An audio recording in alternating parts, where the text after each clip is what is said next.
દુઃખ કંઈ જ નહોતું, પણ જ્યારે મેં શિક્ષક તરીકેની નોકરી શરૂ કરી કચ્છની અંદર 1998ની અંદર, એવી શાળામાં મારી નિમણૂક થઈ હતી કે જો શિક્ષક જ નહોતા.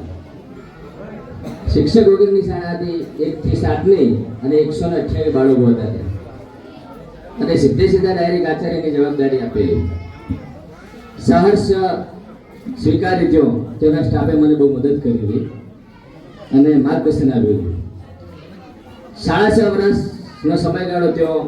શીખ ધોળાવીરા સાઈડ કદાચ કોઈ ગયા હોય, પાકિસ્તાન જોથી 40 કિલોમીટર દૂર, અંતરિયાળ એરિયા, સુવિધાઓ હોય નહીં, સામાન્ય તાવ આવે તો 80 કિલોમીટર જવાનું, ડુંગળી ને બટાકા સિવાય બીજી શાકભાજી ન મળે.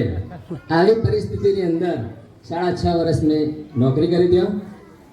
અને એ પછી ભચાઉ તાલુકો લાગતો હતો, અને ત્યાં પછી હું રાપર તાલુકામાં આવ્યો, અને નજીક અહીંથી આપણે 150 કિલોમીટર જેવું થાય. ત્યાં પણ બહુ બેસ્ટ શાળા હતી, તાલુકાની સર્વશ્રેષ્ઠ શાળા. બધા શિક્ષક મિત્રોએ જીવન શિક્ષણ અને શિક્ષક યોગની અંદર લેખ વાંચ્યા છે, બીજી મોર સાહેબના. એમના માર્ગદર્શન નીચે મેં કામ કર્યું અને એમને બહુ સારું એવું ભણતર આપ્યું. એટલે 2.5 વર્ષના સમયગાળો થયો પદમપરની અંદર. એટલે કચ્છની અંદર લગભગ 8.5 વર્ષ નોકરી કરી અને 29/3/2007 થી અહીંયા 30 તારીખે હું હાજર થયો. અને અત્યાર સુધીની તારીખ સુધી એટલે 17 વર્ષ અને 8 માસ અહીંયા આ શાળાની અંદર સેવા આપી છે. સાહેબે કહ્યું, મારો કોઈ એવો ઈરાદો નહોતો કે આ શાળા છોડીને જાઉં, પણ મને એમ થયું, મેં નક્કી કર્યું હતું. તો વડાના આચાર્ય સાહેબે વાત કરી કે અહીંયા વધારો, એટલે મેં નક્કી કર્યું હતું કે નાની શાળાની અંદર કામ કરવું છે.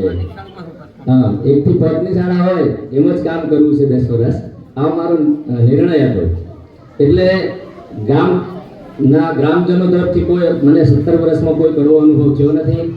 જ્યારે હું એમની પાસે ગયો ત્યારે સહર્ષ એ લોકો પોઝિટિવ થિંકિંગ, સકારાત્મક વાતો મારી સાથે કરતા.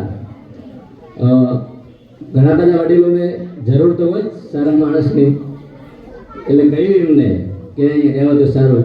પણ મેં મારો નિર્ણય એટલા માટે કર્યો કે હવે નાની શાળાની અંદર પણ સારું એવું કામ કરી અને ત્યાં દશરથજી સાહેબે કહ્યું, હવે ત્યાંથી બદલાવાનું નથી દશરથજી,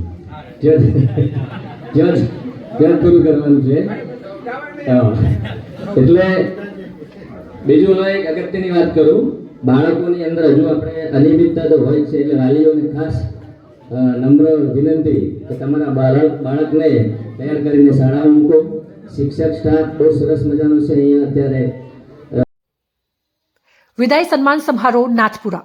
કાંકરેજ તાલુકાના નાથપુરા ગામે શિક્ષકનો વિદાય સન્માન સમારોહ યોજાયો હતો. નાથપુરા ગામે છેલ્લા 17 વર્ષથી શિક્ષક તરીકે ફરજ બજાવતા બનેસિંહ તલસંગનો નાથપુરા પેટા શાળાના પટાંગણમાં વિદાય સન્માન સમારોહ યોજાયો હતો. શિક્ષક બંને સિંહ શાળામાં બાળકોને નિયમિત શાળાએ મોકલવા અપીલ કરી હતી અને આ પ્રસંગે ગામના આગેવાનો હાજર રહ્યા હતા.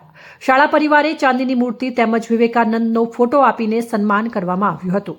તેમની કામગીરીને બિરદાવી હતી અને તેમના તરફથી ભોજનની સગવડ પણ કરવામાં આવી હતી. અહેવાલ જેડી ગજ્જર, બનાસ દર્શન ન્યૂઝ, બનાસકાંઠા.